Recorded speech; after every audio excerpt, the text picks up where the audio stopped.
welcome to Life Groups tonight. I hope that you're having a good time fellowshipping with one another, and that tonight will be an encouraging time as we center around God's Word and prayer and fellowship. We've intended for these life groups to be times of building genuine, authentic relationships with one another, and I trust that this past semester, as you've gathered together in homes, that very thing has happened. Do remember that we are not going to be having life groups during the month of May. We'll come back after that break and start on the second Sunday evening of June.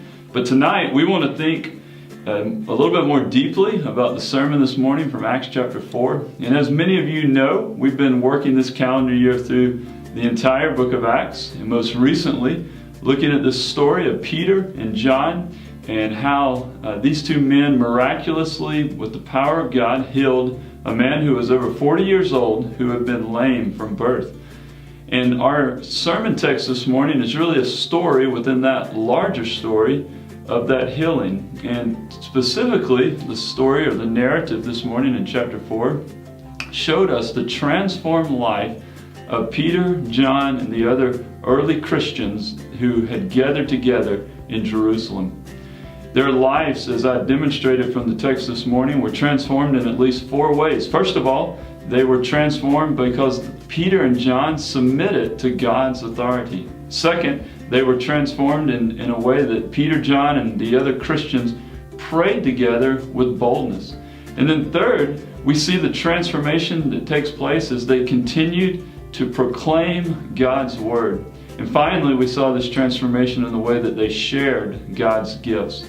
I began the sermon by referring to engineering, and as I told you this morning, I am not an engineer. In fact, never had any official or formal engineering training, but I've always thought that way and enjoyed thinking about engineering processes, and that's just kind of, I guess, a natural way in which I think. And one of those processes I talked about was reverse engineering. It's simply the idea or concept of taking a finished product, deconstructing it, and trying to determine how someone or a group of people arrived at that product. And I brought with me today something from our home that's probably difficult for you to see, but this is a authentic Lego popcorn popping popper.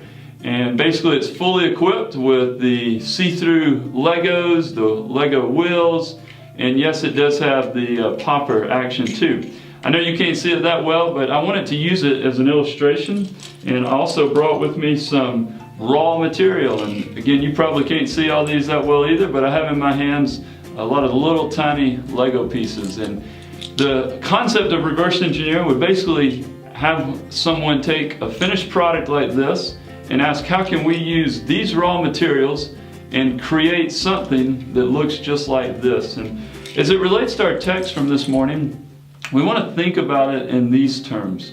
Okay, so God had done an amazing work to transform through His power Peter, John, and the other Christians. And we saw 4 ways in which they have been transformed. The question we want to ask ourselves tonight is, what steps did they take to arrive at that point? What did they do, and what was God doing in their lives to take them from being these people that were observing Jesus on the cross as He was dying just a few months earlier, to the point where they were boldly and courageously proclaiming the gospel of Jesus Christ. And so as you work through the Talk It Over questions tonight, I pray and hope that you'll think and talk openly and honestly about how you and I can make specific and concrete steps to becoming more like what God's Word would describe as a transformed life for the glory of God.